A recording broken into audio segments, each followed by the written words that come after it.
خواتین حضرات، infection control society آپ کی معلومات کے لیے، آپ کی آگاہی کے لیے کچھ ایسے مضامین بھی سماعت کے لیے پیش کرتی ہے جن کے ذریعے آپ کو اندازہ ہو سکے کہ پوری دنیا میں طبی مسائل کیا کیا ہیں اور کس طرح ان کو حل کرنا چاہیے اور کس لیول پہ ان کے لیے کام کرنے کی ضرورت ہے۔ ریشنل یوز آف ڈرگ کے بارے میں ہم معلومات آپ کو دے رہے تھے، جو کہ ورلڈ ہیلتھ آرگنائزیشن کی ویب سائٹ سے حاصل کی گئیں۔ اس سے استفادہ حاصل کرتے ہوئے ہم مزید معلومات آپ کو دینا چاہیں گے، جن کے 2 مضامین آپ کی خدمت میں پیش کیے جا چکے ہیں۔ تیسرا مضمون آپ کی سماعت کے لیے پیش کرنا چاہتے ہیں۔ اب ہم آپ کو بتانا چاہیں گے وہ فیکٹرز کیا ہیں جو کہ انکریکٹ یعنی غلط استعمال میں کی وجہ بنتے ہیں۔ دواؤں کے غلط استعمال کی وجہ، کن وجہ سے دوائیں غلط استعمال کی جاتی ہیں اور ان کے کیا اثرات ہوتے ہیں۔ سب سے اہم چیز پہلا پوائنٹ جو ہے اس میں یہ ہے کہ lack of skill and knowledge,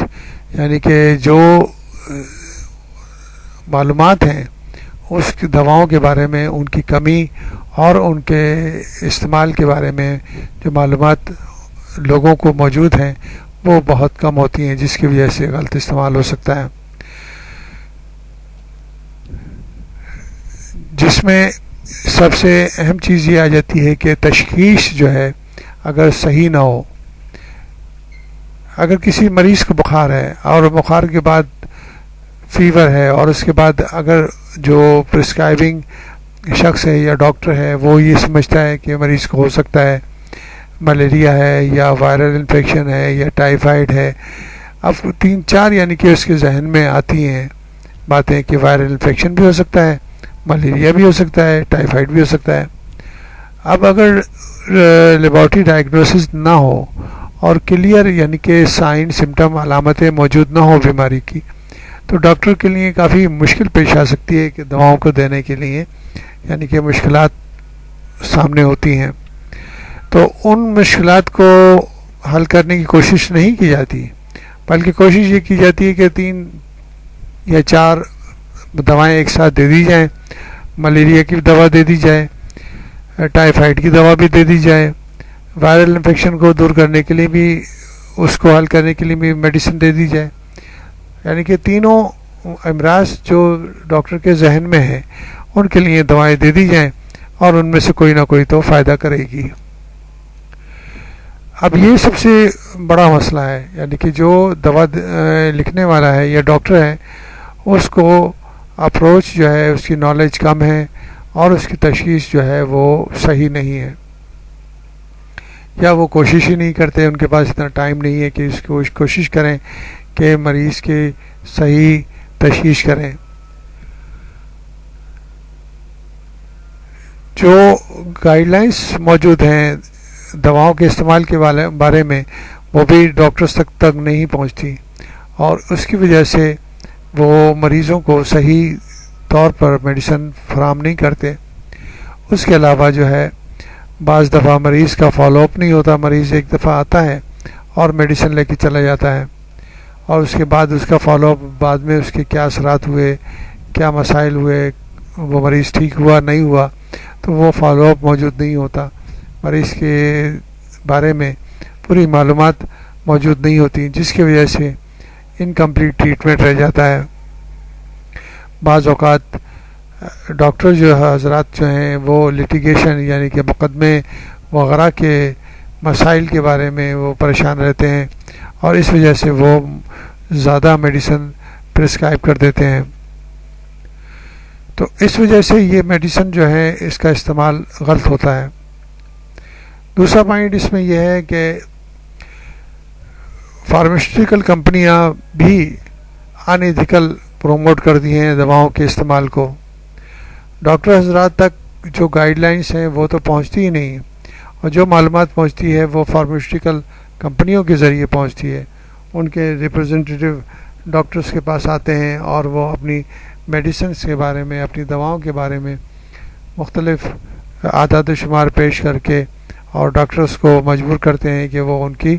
دوائیں استعمال کریں، اور اس کے استعمال سے چاہے جو بھی اثر ہو تو اس طرح جو ہے ڈاکٹر حضرات جو ہے وہ دواؤں کا زیادہ سے زیادہ استعمال کرتے ہیں، جس کی وجہ سے وہ میڈیسن کے برے اثرات بھی سامنے آتے ہیں۔ کچھ ممالک میں دواؤں کا استعمال جو ہے وہ ڈائریکٹلی عوام تک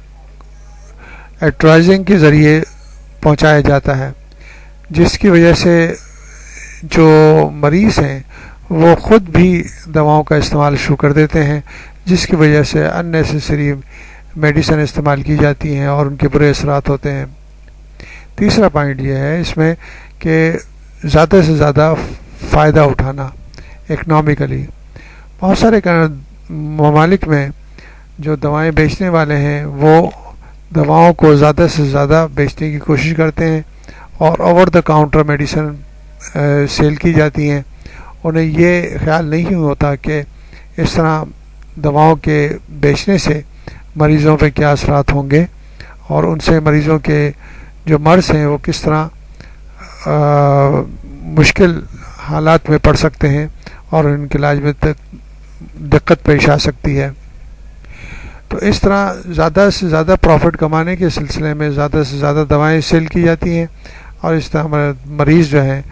زیادہ سے زیادہ دوائیں خریدتے ہیں اور غلط استعمال کر کے ان کے برے اثرات ان کے جسم پر پڑتے ہیں۔ چوتھا پوائنٹ اس میں یہ ہے کہ انریسٹرکٹڈ اویلیبلٹی آف میڈیسن۔ بہت سارے ممالک میں اینٹی بائیوٹکس کا استعمال، بیجا استعمال، over the counter medicine sale کا جو طریقہ کار ہے اس کی وجہ سے یہ دوائیں جو جان بچانے والی دوائیں تھیں اب وہ عام طور پر لوگوں کے دسترس میں موجود ہیں جو کہ بیجا استعمال کی جاتی ہیں۔ جیسے ہم نے پچھلے مضمون میں آپ کو بتایا ہے کہ وائرل انفیکشن میں یا ڈائریاز میں بھی اینٹی بائیوٹک استعمال کی جاتی ہیں اور جن کے برے اثرات ہوتے ہیں۔ پانچواں پوائنٹ اس میں یہ ہے کہ زیادہ سے زیادہ جو ورک ہوتا ہے ہیلتھ پرسنل پہ، ڈاکٹرز کے اوپر، تو انہیں ٹائم ہی نہیں ملتا کہ مریض کو صحیح طرح ایگزامن کر سکیں، ڈائگنوسس کر سکیں، اور اس ڈائگنوسس صحیح تشخیص نہ ہونے کی وجہ سے غلط میڈیسن پرسکرائب کر دی جاتی ہیں، جس کا اثر جو ہے وہ مریضوں پہ پڑتا ہے۔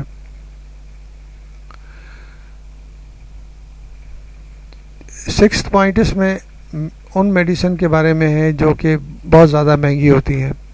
اگر ایسی میڈیسنز، ایسی دوائیں لکھ دی جائیں جو کہ مہنگی ہیں تو بعض اوقات مریض جو ہیں انہیں خرید نہیں سکتے، یا خریدتے بھی ہیں تو کم تعداد میں خریدتے ہیں اور درمیان میں چھوڑ دیتے ہیں، اور بعض دفعہ ایسا ہوتا ہے کہ ان کے الٹرنیٹیو میڈیسن خریدی جاتی ہیں انٹرنیٹ کے ذریعے یا کسی اور سورسز کے ذریعے، سستی دوائیں خرید کر